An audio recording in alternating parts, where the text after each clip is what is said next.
delighted to be here. This time last year, I was in Papworth Hospital on the urgent transplant list, waiting for a heart transplant to keep me alive.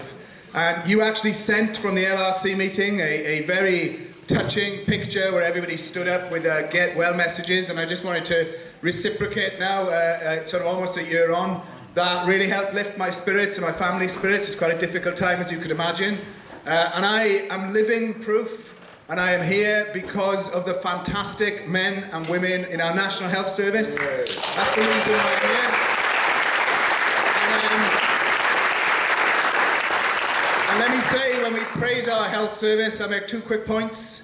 There's an awful lot of negativity about immigration and migrants and people telling us the country's full up and that we can't have people coming here. Let's be clear that as a Labour movement, our job is to celebrate the fact this country is what it is because over generations people came from throughout the world to settle here, to enrich our culture. My father came as a Polish immigrant at the end of the Second World War. And we are a better place for people coming. But I'll tell you something else that is equally true. When people tell us that we no longer want people here, my own personal story was one that tells its own truth. 3 life-saving operations, one performed by someone from Switzerland, one from China, one from India, a junior doctor from Croatia, and the nurses who brought me back to life, who washed me when I was unconscious, who cleaned the wards, who feed you, the porters, who take you from one facility to another. They came from Africa, they came from Asia, they came from Europe, they came from all parts of the globe. And I think we should say, and I'm prepared to say, thank God those migrants came to this country, because if they hadn't, I wouldn't be here. And I would never.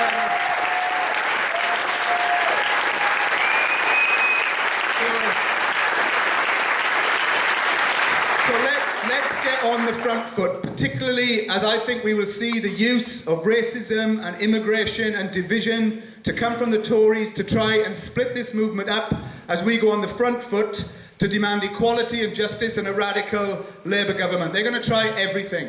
And let's remember that working class people, whether they're in work or they're not in work, what unites us is we have more in common than we will ever have with the bosses and those people who rule over us and exploit us on a daily basis.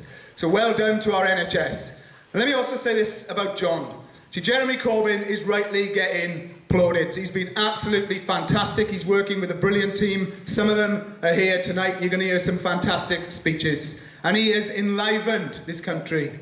But I just want to pay personal tribute to the fact that if it hadn't been for the work that John McDonnell had done over many decades, supporting every PCS strike going way back when, supporting causes the length and breadth of this country, in rooms sometimes with only 3 or 4 people in them. It is on the work that he and others did that built this movement, and we should pay tribute to John as much as others in the leadership of the Labour Party.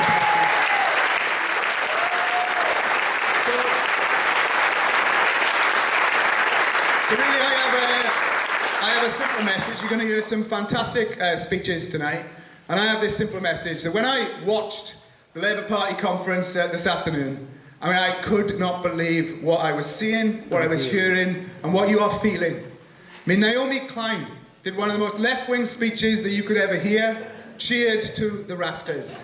We have young people, and not just young people, delegates, women delegates from the North East saying they've been in the party for 50 years, enriching our movement, standing up for better values, giving people something to be proud of, to be enthusiastic about, and to really believe in. The atmosphere from that party, when it was agreed we want to kick the private sector out of the NHS, we want fair taxation, a fair economy, proper education, to look after everybody, is absolutely something that gets the hairs on the back of your neck standing up.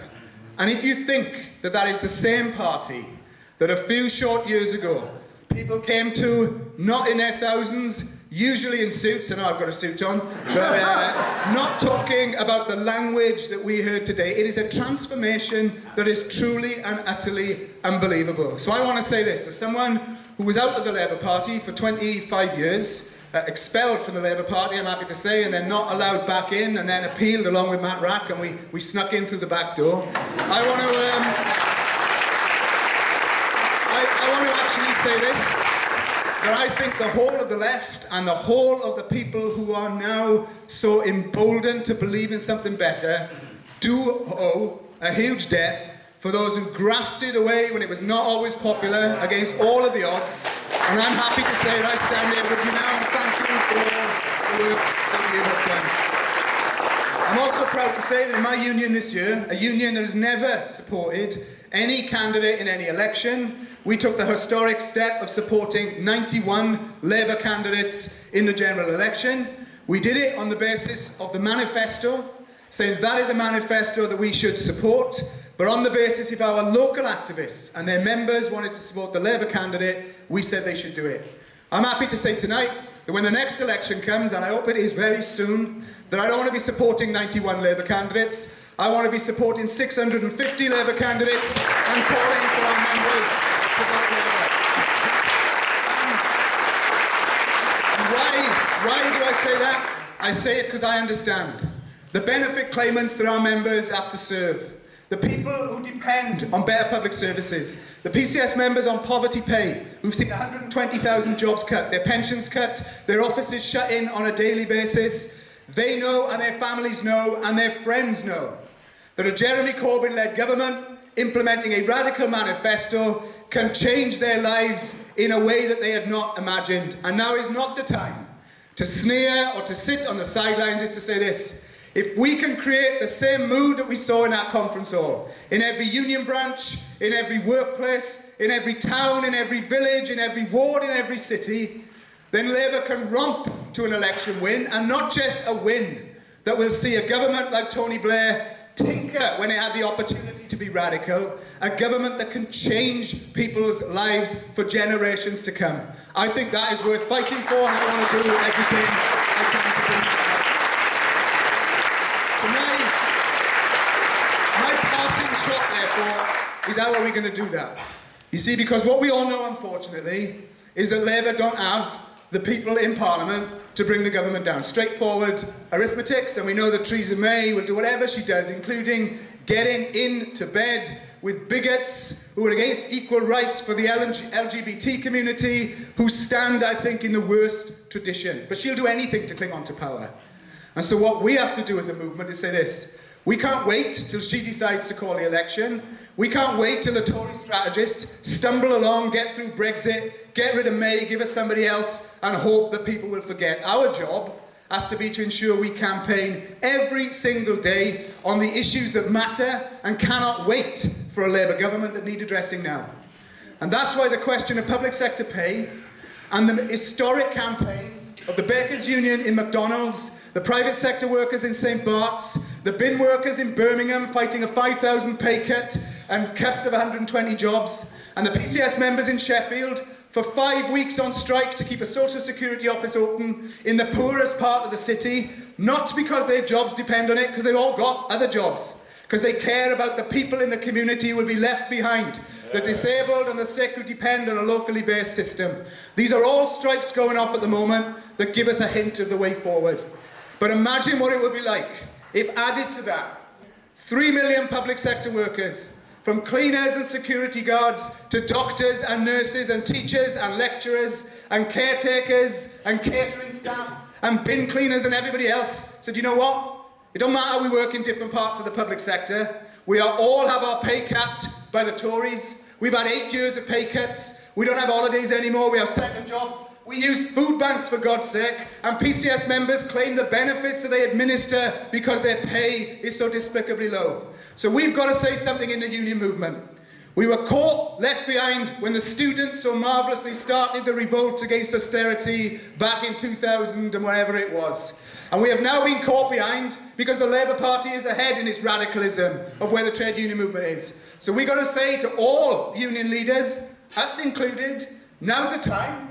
Now is the moment to seize. Now is the moment to enthuse our members, many of whom have been demoralised by years of onslaught, and say doing one single thing, putting a cross in a ballot that says we will take part in strike action together if the budget doesn't deliver above inflation pay rises for everybody, can change this country. Because if 3 million people go on strike, added to the McDonald's workers and all the other people, supported by Jeremy and Laura and others in the Parliament, not shuffling around embarrassed when we talk about strikes, but saying, you know what, we support these public sector workers. Not only will that strike win, Not only will he have more money in our members' pay packets, it could bring the government down and force a general election.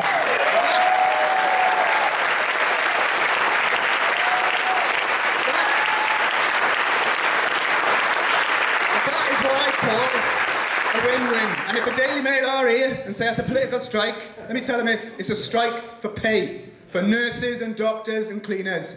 But if it brings Theresa May down, I call that a win-win. And I'll leave you with this final pledge, right? I'm off to do a meeting about chasing down the tax dodgers, right?